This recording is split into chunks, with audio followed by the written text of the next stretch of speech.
call. All right, so welcome back. Welcome back to the program. This is the P&B Morning Show. So we are, of course, in the last lap of the program now. Let's talk about the economy. Now, Nigeria's economic reform continues to spark intense debate across the country, from the removal of fuel subsidy to rising taxes and the growing cost of living. Many Nigerians say the pressure on households is becoming unbearable.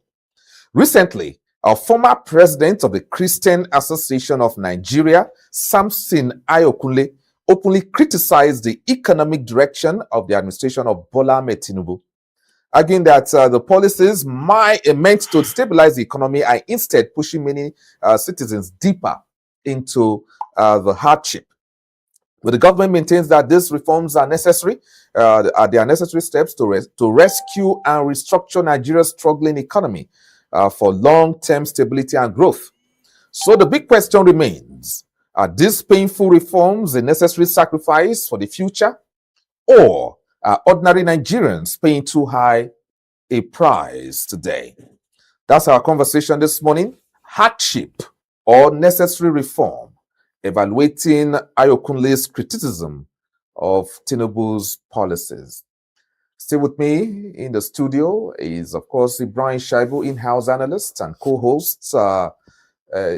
Kenneth, yes, Dr. Chidi Kenneth is also in the building.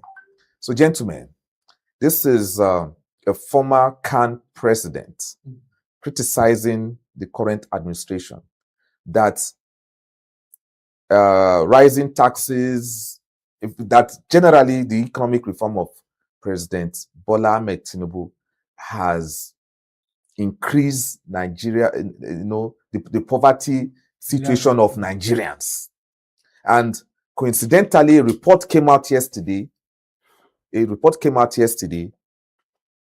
and stated that the poverty level, that Nigerians got poorer by 63% as a result of the subsidy removal. That it cushioned at a point when all these social intervention programs were introduced, it cushioned to 56%, from 63 to 56%. Going by this record, by this report, and by the criticism of former Christian Association of Nigeria, president, do you think this is justifiable? Yes, Ibrahim, let's begin with you. It's not justifiable. First of all, let me... I said the criticism is not justifiable? No, the criticism is justifiable. Okay. The rising inflation and rising prices of things in Nigeria is unjustifiable. And then let me begin with this. Of all the promises made by this administration to Nigerians, all of them have not been successfully implemented. They have not been fulfilled. Take, for example, the biggest promise in made Nigeria, that when I come into power, in the first year, I will make sure the power has come back to Nigeria. If I do not improve electricity in Nigeria, don't even elect me for the second time. He made that statement. But his spokesmen are even denying that he made that comment, even though there's video to that. Forget about that dribbler. Okay, he ended up embarrassing himself anyway. So you see, the subsidy removal in itself is what actually crippled Nigerians first, even before the tax issue came up, even before the tax reform issue came up. Yes. So when people were trying to adjust the situation they found themselves in due to the removal of subsidy in Nigeria, then few months again, you come and now say, introduce very, very scary kind of taxes. Now, the purchasing power of Nigeria has been greatly dwindled, almost by 60 to 70%. What you can be able to afford before now, I was making this statement in the first program. Yes. What a Nigerian was able to be purchased with his income before now, he cannot even buy quarter of what he used to. People are becoming crazy. Walking in the street, they don't even know where they're heading to. People are thinking, people are walking and speaking on the road. You understand? Hallucinating. And people that used to give them offer them help before now, they cannot even help themselves. Talk less of helping them now. This is the situation we are in now. And it seems like the government is not even aware of it, or maybe it's aware, but it's not concerned about it. And this is what is very, very hurting for me. I'm becoming more emotional whenever I'm talking about this situation, because you have to go to the street and see before for you to be able to understand. And we are all within the people. We are seeing what is happening. So please, if you know that you are not going to improve the life of the citizens, you have no business even trying to make some permutation, thinking of coming back again in 2027. So that will add another 4 years of suffering, another 4 years of difficulty to Nigerians. You know, Mr. Shaibu, OJ, let me clear my throat before I talk about this issue. I would have loved to remain silent on this issue. Why? Because apart from the fact that it's becoming a rhetoric, kind of. Secondly, you always say this. Why is it a rhetoric? So you must keep talking. We must keep talking. We must talk. You understand? So you don't, OJ, let me tell you. I have the right to defend what I've said. No, because that is what they want. Exactly. They want you to keep quiet. You'll say you go talk. You go to go quiet. No, okay. Let me direct my statement to why I said it's becoming a rhetoric. Are the citizens learning their lessons? That's the question. Some part of, excuse me, sir. Some part of this country is also not learning their lessons when it comes to elections. People still vote on political, on religious divides and the tribal and the tribal divides till today. So when I say it's becoming a rhetoric, sometimes I don't feel pity on the people. Namu. It still happens. Regardless of the, you see somebody that you know that is instrumental to your suffering because it's from your clan or your village, you are still voting him. Or sympathetic to him. What kind of sympathy? This sunlight that is hitting everywhere. This sunlight that is hitting everywhere, OJ. He doesn't know anybody. I don't know any market that is meant for any particular tribe. But this filling station you are going to buy fuel now, it doesn't. When you put your car there, the fuel pump does not know where you are coming from. You're Kanuri or Igbo. And then when it comes to election, you still see these things playing out strongly. And then tomorrow we'll come to the media and start making noise, talking. Are the people learning their lessons? The pastors, the imam, are they teaching the people the right thing? Forget about those categories. I'm going. What I like to know, sir. I agree with you. They are one of the biggest problems. I'm coming. I'm going somewhere, sir. I understand. So I'm very sorry. This is what translates into the economic policies you are seeing. It starts from there. And that brings the question very quickly. This is an ex-can president criticizing the government. So, because the reason why I'm saying this is because you raise the issue of are the pastors or imam doing anything about this? Okay, now some may argue when you were a camp president, did you say all these things? Is it because you are no longer camp president that you are now criticizing the government? The situation was not as you see, I have a lot boiling in my stomach. Go ahead. That's why I'm adding this now too for yes, because you see, this is a country where you see some people when they are comfortable, they don't speak. When they're no longer comfortable, they start speaking. We've seen it even in our past presidents. We've seen it. So, and I'm asking myself, when you were there, what did you say? What did you do? What did you say? You're no longer there. The next you start making some kind of statements to show me that you are a father or to show me. These are issues we have in this country. We should start looking. See, OJ, it is your power is transcendental. We've seen presidents coming towards the end of their tenure. They will start telling, please, Nigerians, forgive me. Forgive you of what? That means you know what you are doing. That means you can feel the impulse of the people. So when you are sitting there, what was wrong with that person? Are you telling me that nobody is telling the president the right thing? Or that this economic policy, economic whatever you want to call it, the easiest way to know the economic situation of a country is just go to the market and know how much is the price of a noodle of Gary. The ordinary man does not want all this English indices or pie chart, Pythagoras theory and all kinds of theory, economics. We have professors of economics in this country. We have very intelligent economics. I think to be fair to the leaders sometimes, they get information from people around them. Is that supposed to be so? And they mislead that. No, it's not supposed to be so. I could remember very well when one of the former presidents used to be governor in my state. Honestly speaking, at that time, he was the governor of the state. You will see him in all sorts of places. You will see him in the hospital, you will see him in the market, wearing mufti. Muhammad Buhari, at that time, I think he was lieutenant colonel as a governor. The only thing that gives him up sometimes is his height and his complexion. But he will come, then test the temperature, see what's happening in that place, and quickly, by the time people realize who he is, he will just disappear from that place. This is what leaders are supposed to be doing. Go into the market, find out, go to the hospital, see how things are being done. But this Mr. Ibrahim, you see, Mr. Ibrahim, you didn't even allow me to say something that's even annoying me. Let me tell you, let me even align myself what to say. I was standing outside the office yesterday.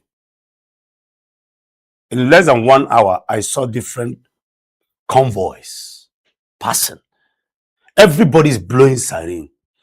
An average convoy of a government official today is worth more than 500 million.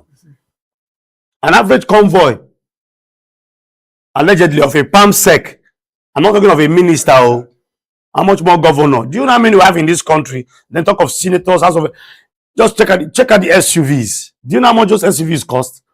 And sometimes you see them with 3, 4 SUVs with it's very good Hilux. People cannot afford 2026 Hilux.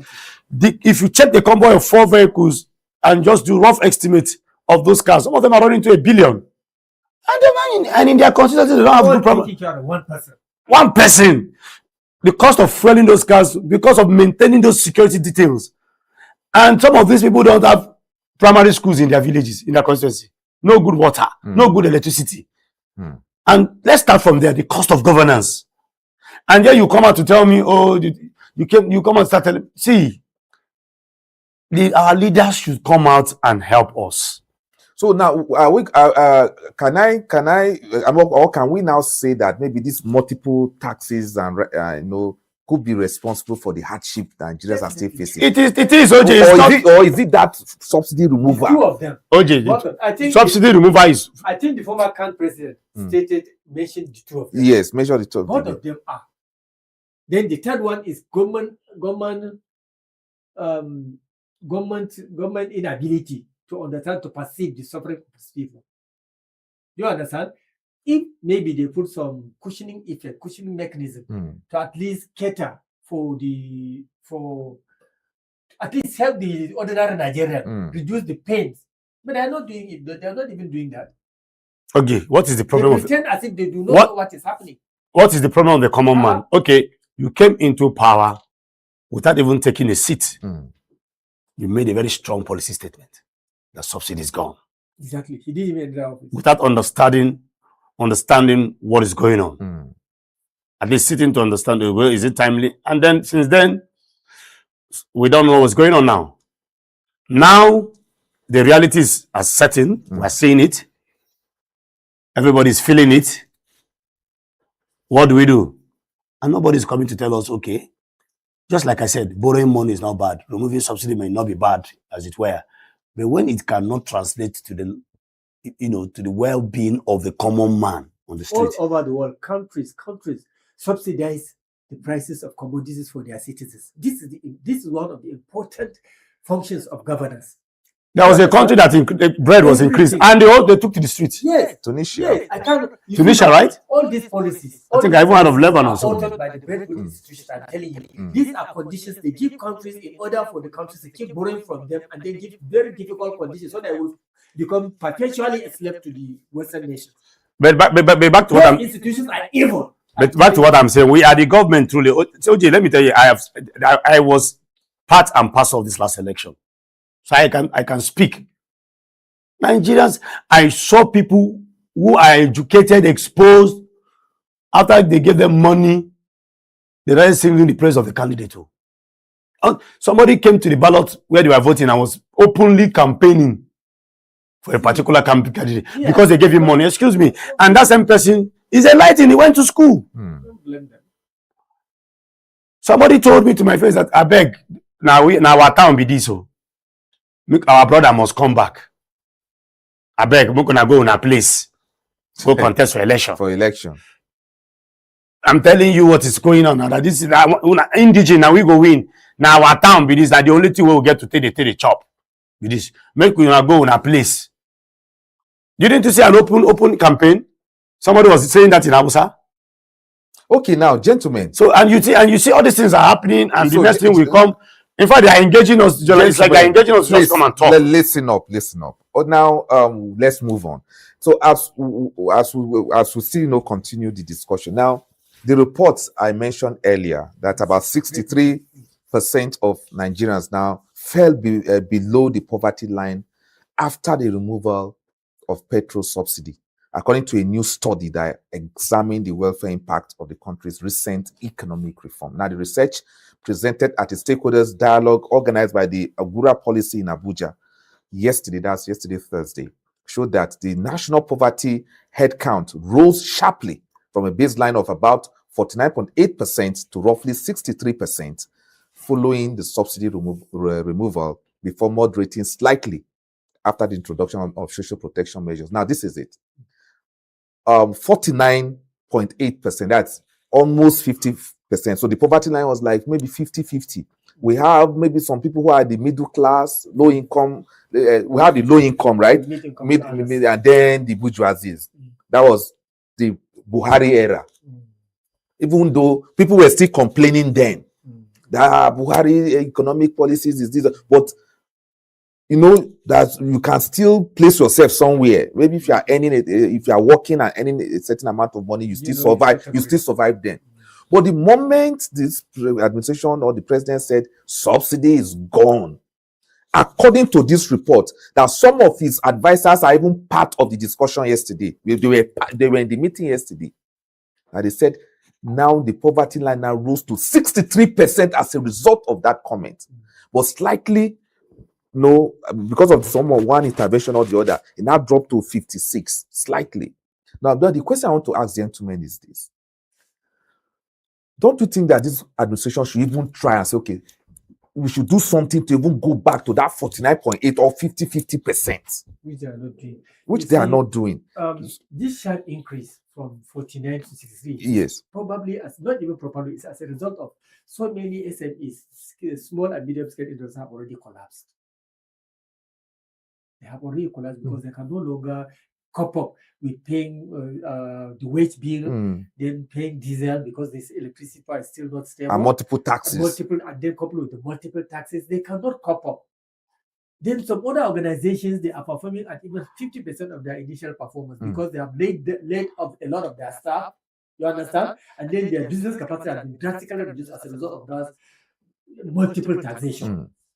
So I see a situation whereby before this administration will now come to enter its fourth year, we may probably go to 70 or 73%. I'm telling you, because the government as it is now is not doing anything at all to at least measure up or help in making sure that certain things are being taken care of.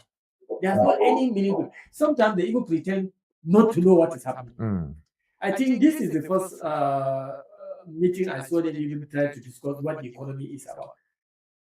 It's very, very sad for a government to just concentrate all its energy into thinking of when the next political next election right now, doing all this permutation right from now, where people are dying of hunger, people are dying of sickness, people are becoming.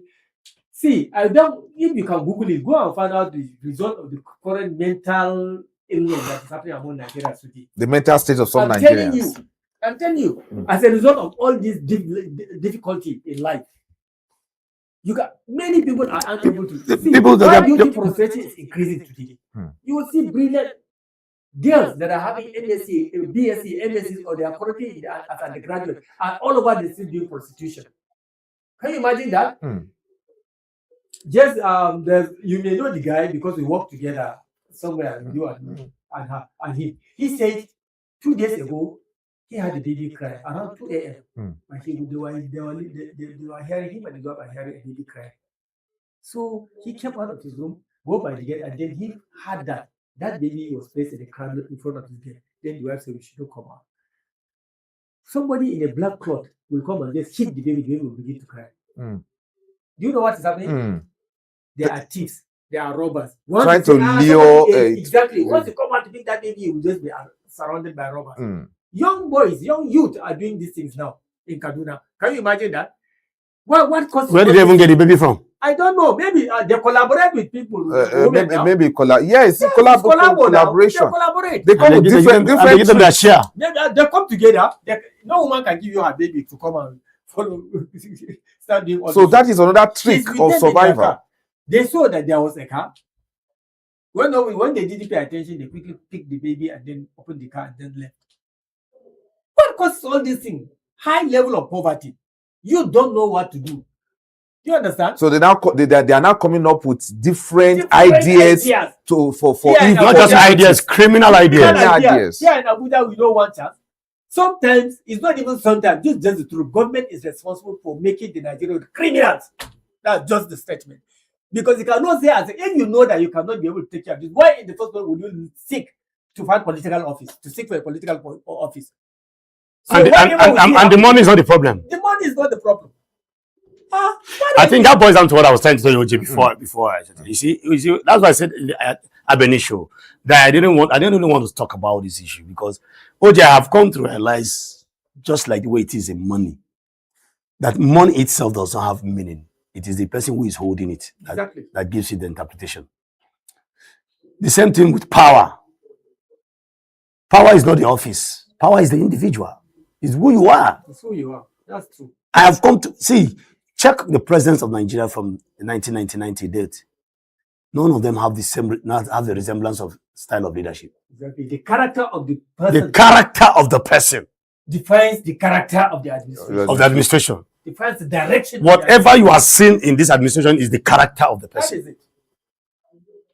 It's the character. And is it supposed to be like that? No. That is where professionalism is lacking. Professionalism, in its simple terms, is the ability to detach your character frailties and weaknesses from the responsibility in front of you. But here in Nigeria, you will see somebody will come out and be laughing and be saying, let the poor breathe. Let the poor breathe. Let the poor, and the people are getting poorer. And somebody will say, let the poor breathe. have you received your prayer allowance? Prayer, and this is somebody that is adjudged to be a leader of a sensitive position. And excuse me, sir, and we're looking at him. Wait. We are now talking generally about the nature of Nigerian politicians, not particular. Generally, this is how they behave. You understand? Once they're in a position of power, they allow their personality to reflect in the governance issue completely. You understand? So this is not how it's supposed to be. Once you are there, you forget your personality and then take up the responsibility of the office. That is why there are some things like constitution, isn't it? Work along with the constitution, have very beautiful policies, bring in professionals. Some people who rule Nigeria are not very brilliant. Do you understand? But they know that they require professionals to work around them, and they perform well. Do you understand? Okay, but academically. But there's one aspect, Mr. Ibrahim. There's one aspect we're also ruling out: the youth. Today's youth are more or less, allegedly, quote and unquote, toothless bulldogs. I have friends who are in government of my age brackets. When you're talking about against a particular governor or a political party that obviously we know is not doing well, they will almost slap you because they are benefiting. This stomach infrastructure has become a problem. The current youth of today, most of them are very selfish. Once you have something eating, once it is benefiting you, you don't care anymore. Because you are not hungry, so you don't feel. And the politicians, most of these politicians are taking advantage of this thing. The divide and rule system, using money to split everybody. They give you political appointment today. Now I have seen a well-respected journalist in, I don't want to call the station. As soon as he was made the commissioner of information in the state, in one of the South states. This is somebody that is known for every morning political issues. He dissects, he criticizes, he speaks power to power. He was giving political appointment. Ogasa, I saw this same person defending a government that was not doing well in a particular state. Well, gentlemen, this is a man I respect. I don't play with his program. So what are we saying? So, gentlemen, time is really not like I always say, our friend. When the discussion is getting interesting and the time will just say, hey, announce itself and all that. So thank you, gentlemen, for coming on the show today. Thank you very P&B much, Morning Show. OJ. I wish we had time, truly. Yes, at least we have dealt with the issues in our own way this morning. Yeah, so Well, in the, let the in discussion the best way continues. possible. Let the discussion continues. So I've been speaking with, of course, Ibrahim Shaibu, an in-house analyst, and of course Chidi Kenneth, my co-host also on the program, the P&B Morning Show. Special thanks to Comrade Godwin Alichin, who joined us all the way from Benue State virtually to talk about the defection of 9 senators to the the dominant opposition party in the Senate. The